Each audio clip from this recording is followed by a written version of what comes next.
നമസ്കാരം. ഇന്ന് നമ്മൾ സംസാരിക്കുന്നത് എവല്യൂഷനെ കുറിച്ചാണ്. ഇന്നത്തെ കാലത്തും എവല്യൂഷനെ സംശയത്തോടെ കാണുന്ന ഒരുപാട് ആളുകൾ നമുക്ക് ചുറ്റുമുണ്ട്.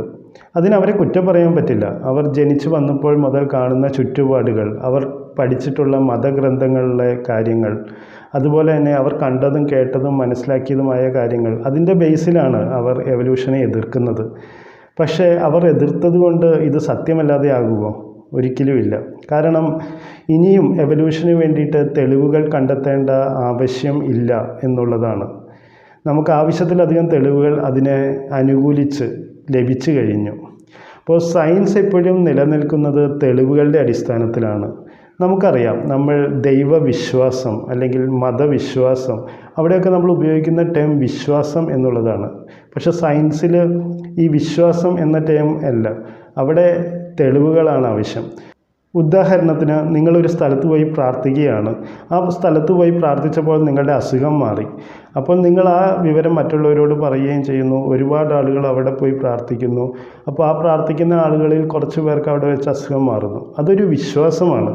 പക്ഷേ സയൻസിന് അത് എടുക്കാൻ പറ്റില്ല. സയൻസിന് എടുക്കണം എന്നുണ്ടെങ്കിൽ അവിടെ വന്ന് പ്രാർത്ഥിക്കുന്ന എല്ലാവർക്കും, അതായത് ആ പ്രാർത്ഥന അവരെല്ലാവരും അവിടെ ആവർത്തിക്കുമ്പോൾ അവർക്ക് എല്ലാവർക്കും അസുഖം മാറിയാൽ മാത്രമേ സയൻസിന് അത് എടുക്കാൻ പറ്റുള്ളൂ. അതായത് അത് തെളിവുകളുടെ ബേസിൽ മാത്രം വർക്ക് ചെയ്യുന്നൊരു കാര്യമാണ്. അതുപോലെ തന്നെയാണ് എവല്യൂഷൻ എന്ന കൺസെപ്റ്റ്. നിങ്ങൾ എന്തൊക്കെ വെച്ച് അതിനെ എതിർക്കാൻ നോക്കിയാലും അതിൻ്റെ ശക്തമായ തെളിവുകൾ ഒരു വശത്ത് നിൽക്കുന്നത്രയും കാലം നിങ്ങൾക്കതിനെ തോൽപ്പിക്കാൻ കഴിയില്ല. തോൽപ്പിക്കണം എന്നുണ്ടെങ്കിൽ നിങ്ങൾ നിങ്ങളുടെ പുസ്തകങ്ങളിലോ മറ്റു കാര്യങ്ങളിലോ ഉള്ള പ്രോപ്പർ തെളിവുകളുമായി അവിടെ സബ്മിറ്റ് ചെയ്ത് കഴിഞ്ഞാൽ നിങ്ങളുടെ കാര്യങ്ങൾ അവിടെ എടുക്കും. അപ്പോൾ ഇത്രയും കാലഘട്ടങ്ങളായിട്ടും അതിനെ എതിർത്ത് തെളിവുകൾ സബ്മിറ്റ് ചെയ്യാൻ കഴിഞ്ഞിട്ടില്ല എന്നുള്ളതാണ്. ഒരു കാര്യം കൂടി എനിക്ക് പറയാനുള്ളത്, നൂറ്റാണ്ടുകൾക്ക് മുമ്പ് എഴുതിയിട്ടുള്ള മതഗ്രന്ഥങ്ങളും മതപുസ്തകങ്ങൾക്കും ഒന്നും ഇന്ന് സയൻസ് കണ്ടുപിടിച്ച കാര്യങ്ങളുമായിട്ട് കോമ്പറ്റേറ്റ് ചെയ്ത് നിൽക്കാൻ പറ്റുകയില്ല.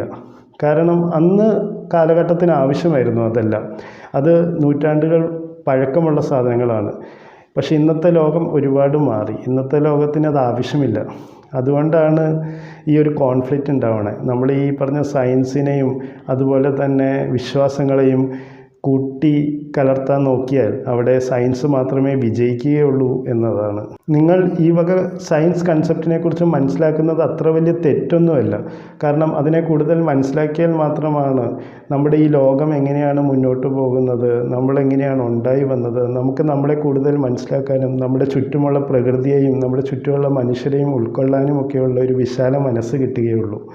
അതുകൊണ്ട് സയൻസും കാര്യങ്ങളും എല്ലാവരും മനസ്സിലാക്കി പഠിക്കുക എന്നുള്ളത് ഒരു ആവശ്യമാണ് ഈ കാലഘട്ടത്തിൻ്റെ. നമ്മൾ ഇന്ന് സംസാരിക്കുന്നത് എവല്യൂഷനെക്കുറിച്ചും അതിനുള്ള തെളിവുകളെക്കുറിച്ചുമാണ്. എവല്യൂഷനെക്കുറിച്ച് പറയുമ്പോൾ പലരും ഒരുപാട് സംശയങ്ങൾ ചോദിക്കാറുണ്ട്. അതിൻ്റെ അകത്തുള്ള ചില സംശയങ്ങൾക്കുള്ള ഉത്തരമാണ് ഞാൻ ഇന്ന് തരാൻ പോകുന്നത്. അതുപോലെ തന്നെ നമുക്ക് പെട്ടെന്ന് ഐഡൻറ്റിഫൈ ചെയ്യാൻ പറ്റുന്ന കുറച്ച് തെളിവുകളുമാണ് ഞാൻ ഇന്നത്തെ വീഡിയോയിൽ ഉൾപ്പെടുത്തിയിരിക്കുന്നത്. എവല്യൂഷനെക്കുറിച്ച് സംസാരിക്കുമ്പോൾ ആദ്യം ചോദിക്കുന്ന ഒരു ചോദ്യമുണ്ട്. അതായത് നമുക്ക് ഇനി മുന്നോട്ടുള്ള എവല്യൂഷൻ്റെ തെളിവുകൾ നമ്മുടെ ശരീരത്തിൽ ഉണ്ടായി വരുന്നതായി ഇതുവരെ ഒരു പഠനങ്ങളിലും കണ്ടുപിടിക്കപ്പെട്ടിട്ടില്ലല്ലോ എന്നുള്ളതാണ്. ഉദാഹരണത്തിന് നമുക്കൊരു കോഴിയെ എടുക്കാം. അപ്പോൾ കോഴി പക്ഷിവർഗത്തിൽപ്പെട്ട ഒരു ജീവിയാണ്. അപ്പോൾ ഈ കോഴി സ്വാഭാവികമായിട്ട് കുറച്ച് നാൾ കഴിയുമ്പോൾ പറക്കണം. അപ്പോൾ കോഴിയുടെ ചിറകുകൾ പറക്കാൻ വേണ്ടിയിട്ട് പരിണമിച്ച് വരണം. അങ്ങനെയുള്ള തെളിവുകളൊന്നും നമുക്ക് ലഭിച്ചിട്ടില്ലല്ലോ എന്ന് ചില ആളുകൾ ചോദിക്കുന്നൊരു സംശയമാണ്. അപ്പോൾ അതിനുള്ള ഉത്തരം എന്താണെന്ന് വെച്ച് കഴിഞ്ഞാൽ, എവല്യൂഷൻ ഒരിക്കലും ഒരു ഗോളിനെ ബേസ് ചെയ്തിട്ടല്ല. അതായത് ഒരു ലക്ഷ്യത്തിലോട്ട് എത്തിച്ചേരണം എന്ന ഉദ്ദേശം ഒന്നും എവല്യൂഷനില്ല. അതായത് ഇന്ന് കാണുന്ന കോഴികളെല്ലാം പറക്കണം എന്നൊരു ലക്ഷ്യമൊന്നും നമ്മുടെ എവല്യൂഷൻ എന്ന കൺസെപ്റ്റിനില്ല. എവല്യൂഷൻ എന്ന കൺസെപ്റ്റ് എന്നുള്ളത് ആ പ്രകൃതിക്ക് അനുയോജ്യമായ മാറ്റങ്ങളുള്ള ജീവികൾ നിലനിൽക്കുകയും അനുയോജ്യമല്ലാത്ത ജീവികൾ എക്സ്റ്റിൻ്റായി പോവുകയും ചെയ്യും എന്നുള്ളതാണ് അതിൻ്റെ കോർ പ്രിൻസിപ്പിൾ. അപ്പോൾ അതിനൊരു ഗോൾ ബേസ് ചെയ്തിട്ടോ അല്ലെങ്കിൽ മനുഷ്യൻ നാളെ പരിണമിച്ച് ഇനി ഒരു വ്യക്തി ആവണമെന്നോ, ഒരു കുരങ്ങൻ പരിണമിച്ച് മനുഷ്യനാകണമെന്നോ അങ്ങനെയുള്ള ഒരു ലക്ഷ്യങ്ങളും എവല്യൂഷനില്ല. അത് ഒരു റാൻഡം പ്രോസസ്സാണ്. പിന്നീട് രണ്ടാമത് ചോദിക്കുന്നൊരു ചോദ്യമുണ്ട്. നമ്മുടെ ശരീരത്തിൽ എവല്യൂഷൻ നടക്കുന്നു എന്നുള്ളതിന് തെളിയിക്കാൻ എന്തെങ്കിലും മാറ്റങ്ങളുണ്ടോ എന്നുള്ളത്. അതിന് രണ്ട് ഉദാഹരണങ്ങൾ ഞാൻ പറയാം. അതായത് നമ്മുടെ കാലഘട്ടങ്ങളായി നമ്മളിൽ വരുന്ന രണ്ട് മാറ്റങ്ങളാണ്. ഒന്ന് നമ്മുടെ ബ്ലഡ് ആർട്ടിലറി, അതായത് രക്തം കൊണ്ടുപോകുന്ന കുഴലുകളുടെ എണ്ണം കൂടുന്നതായിട്ട് പഠനങ്ങൾ സൂചിപ്പിക്കുന്നുണ്ട്. നമ്മുടെ ശരീരഭാഗങ്ങളിലോട്ട് മസിലുകളിലോട്ട് കൂടുതൽ രക്തം എത്തിക്കുമ്പോൾ അതിന് കൂടുതൽ പ്രവർത്തിക്കാൻ കഴിയും. അതായത് നമ്മുടെ മോട്ടോർ സ്കില്ലുകൾ ഇമ്പ്രൂവ് ആവും. നമുക്ക് വേഗത്തിൽ നടക്കാനും വേഗത്തിൽ കൈകൾ ഉപയോഗിച്ച് വസ്തുക്കൾ എടുക്കാനും അങ്ങനെയുള്ള സ്കില്ലുകൾ വളർന്നു വരും. അപ്പോൾ അങ്ങനെ ഒരു പോസിറ്റീവായ മാറ്റം നമ്മുടെ ശരീരത്തിൽ ഒബ്സർവ് ചെയ്യുന്നുണ്ട്. മറ്റൊരു മാറ്റം കഴിഞ്ഞ ഒരു 20,000 വർഷങ്ങളോളമായി നമുക്ക് കിട്ടിയ ഫോസിലുകളുടെയും പൂർവികരായ മനുഷ്യരുടെയും എല്ലാം പഠനങ്ങളിൽ നിന്ന് മനസ്സിലായ മറ്റൊരു കാര്യമാണ് നമ്മുടെ തലച്ചോറിൻ്റെ വലിപ്പം ചെറുതായി വരുന്നു എന്നുള്ളത്. അത് കേൾക്കുമ്പോൾ നമ്മുടെ ബുദ്ധി കുറഞ്ഞു വരുന്നു എന്നല്ല അത് വായിക്കേണ്ടത്. അതായത് നമ്മുടെ തലച്ചോറ് ചെറുതായി വരികയും ന്യൂറോൺസിൻ്റെ പ്രവർത്തനം എഫിഷ്യൻ്റായി വരികയുമാണ് ചെയ്യുന്നത്. അതായത് നമ്മുടെ ബുദ്ധി വികസിച്ച് വരുന്നു, കുറച്ച് സ്ഥലത്ത് കൂടുതൽ എഫക്റ്റീവായിട്ട് പ്രവർത്തിക്കാനുള്ള രീതിയിൽ നമ്മുടെ തലച്ചോറ് രൂപാന്തരപ്പെട്ടു വരുന്നു എന്നുള്ളതാണ്. അപ്പോൾ നമ്മുടെ ബുദ്ധി കൂടിക്കൂടി തന്നെയാണ് വരുന്നത്. നമ്മുടെ പക്ഷേ വലിപ്പം, തലച്ചോറിൻ്റെ വലിപ്പം ചെറുതായി വരുന്നു. അപ്പോൾ നമുക്ക് ഊർജ്ജം ഉപയോഗിക്കേണ്ടി വരുന്നില്ല, അത്ര അനാവശ്യമായി ഊർജ്ജം പാഴാക്കേണ്ടതൊന്നും വരുന്നില്ല. അപ്പോൾ അതാണ് മറ്റൊരു തെളിവ്.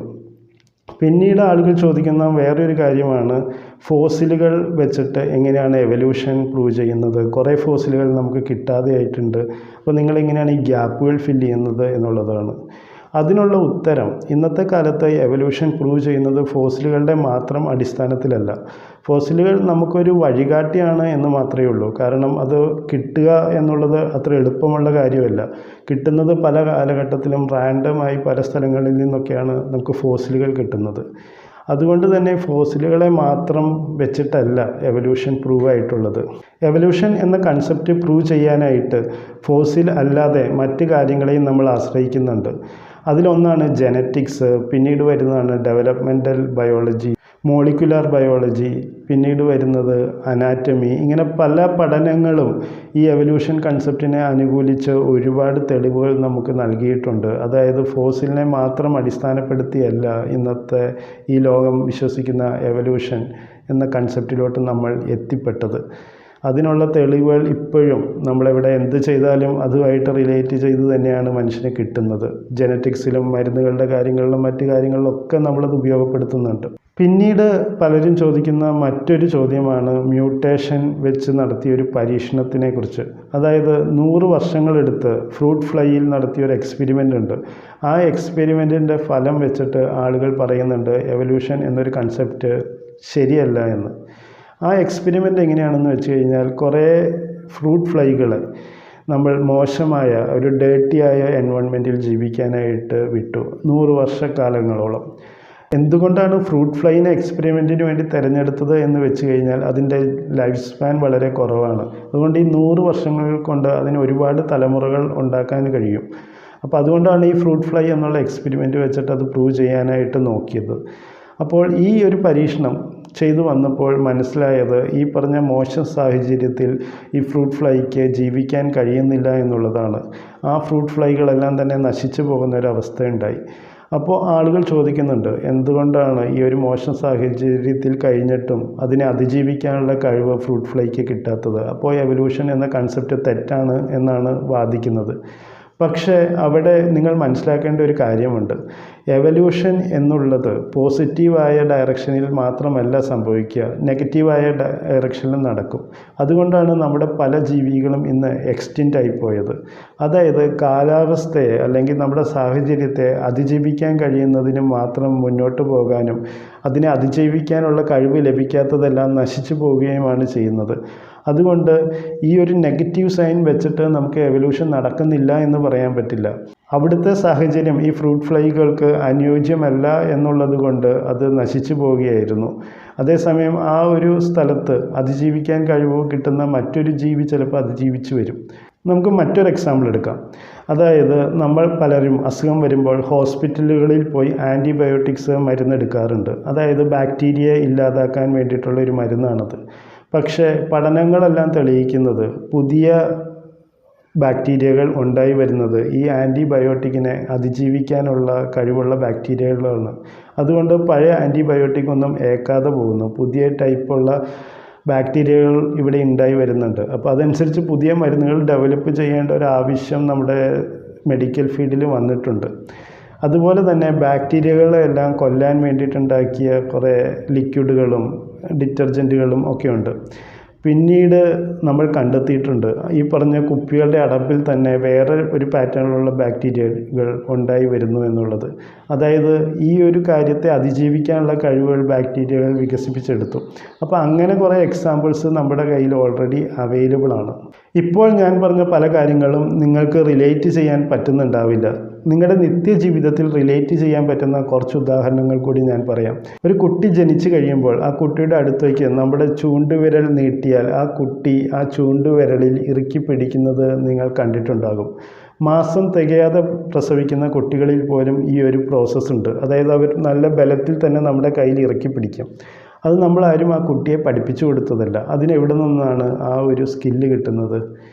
അത് നമ്മുടെ ജീൻ വഴി നമുക്ക് കൈമാറി വരുന്ന ഒരു സ്കില്ലാണ്.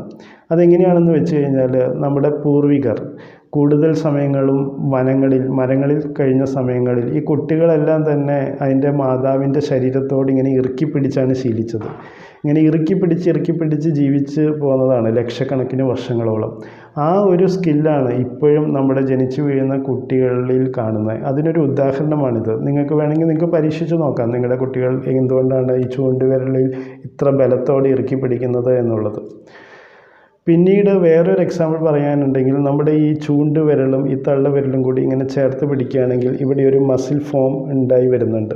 ഇത് നമുക്ക് ആവശ്യമുള്ള ഒരു കാര്യമല്ല. പക്ഷേ ഇതെന്തിനാണ് ഈ മസിൽസുകൾ ഉണ്ടായിരുന്നതെന്ന് വെച്ച് കഴിഞ്ഞാൽ നമ്മൾ മരത്തിലൂടെ ചാടി നടന്നൊരു കാലമുണ്ടായിരുന്നു നമ്മുടെ പൂർവികർക്ക്. അപ്പോൾ മരത്തിൽ കൂടുതൽ ഗ്രിപ്പ് കിട്ടാൻ വേണ്ടി ഉപയോഗിച്ചൊരു മസിലാണ്. ഇപ്പോൾ നമുക്കൊരു പ്ലാസ്റ്റിക് സർജറിയോ മറ്റാവശ്യങ്ങളോ വരികയാണെങ്കിൽ ഡോക്ടർമാർ ആദ്യം കീറിയെടുക്കുന്നത് ഈ ഭാഗത്തെ മസിലുകളായിരിക്കും. നമുക്ക് മറ്റൊരു ഉദാഹരണം നോക്കാം. അതായത് ഒരു കുഞ്ഞ് ഒരമ്മയുടെ ഉദരത്തിൽ ജനിക്കുന്ന സമയത്ത്, അതായത് അതിൻ്റെ ആദ്യ മാസങ്ങളിൽ അതിൻ്റെ എംബ്രിയോ നോക്കിക്കഴിഞ്ഞാൽ അതിൻ്റെ അറ്റത്തൊരു വാല് കാണാൻ പറ്റും. അതായത് മറ്റ് മൃഗങ്ങളെ പോലെ തന്നെ നമ്മുടെ കുട്ടികളും അമ്മയുടെ ഉദരത്തിലുള്ള സമയത്ത് അവർക്ക് വാലുകൾ ഉണ്ടാവാറുണ്ട്. ആ വാലുകൾ പിന്നെ കുറച്ച് മാസങ്ങൾ കഴിയുമ്പോൾ കൊഴിഞ്ഞില്ലാതെയായി പോവുകയാണ് ചെയ്യുന്നത്. ഇപ്പോഴും ചില കുട്ടികൾ വാലോടുകൂടി ജനിക്കുന്നതുണ്ട്. നമ്മുടെ ഇന്ത്യയിൽ തന്നെ അങ്ങനത്തെ എക്സാമ്പിൾസ് ഉണ്ട്.